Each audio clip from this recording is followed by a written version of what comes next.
Today, we join communities across the Boston area in celebrating Creativity Connects Shabbat, a celebration of the arts and specifically in a Jewish context. And I hope that many of you have had the opportunity to watch the video that we sent out yesterday from J Arts Boston. If you haven't, I invite you to take a look at it after Shabbat. It's a lovely video about the importance and value of the arts.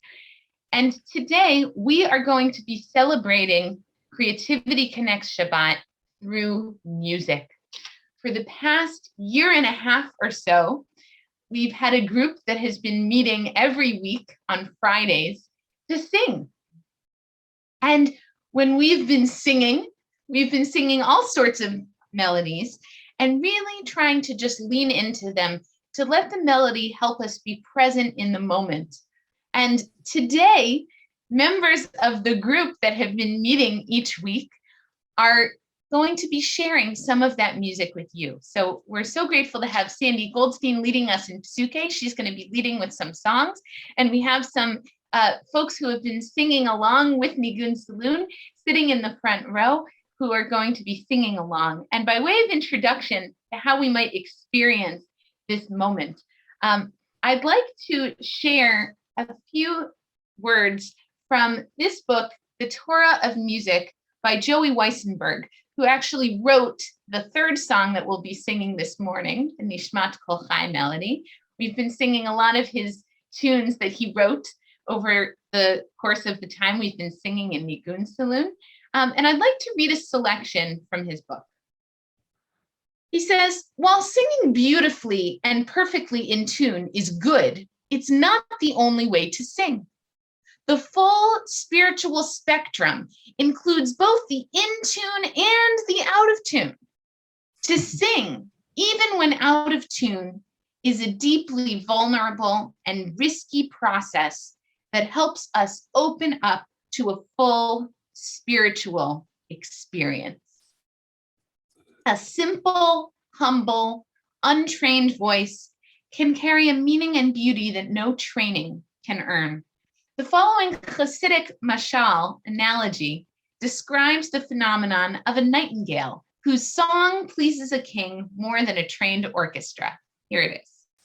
A king had an orchestra with musicians for each and every kind of instrument available for him at any time. Also in his palace, there was kept a small bird, a nightingale that trilled and chirped in its cage. The king derived great pleasure from its song, though the bird had no awareness of this at all. It did not know the laws of music theory to sing, and definitely did not know more than the masters of music who are experts in their instruments. But the king's pleasure was to hear its voice, because it is a creature without any consciousness or intelligence through which it made heard its lovely voice. So with a person, does not the Holy Blessed One have bands and bands replete with multitudes of angelic charioteers who exalt and glorify God with speech crystal clear and lovely tone, with celebration and song melodious exaltation? And still, the Holy Blessed One receives such pleasure from the human being, an imperfect creature in an ugly body, so much worse than the hosts of perfect angels above. In this story, the humble sound of a songbird pleases the king more than the most elaborate orchestra, which by extension allows the imperfect sounds of humankind to stir the Holy One as well.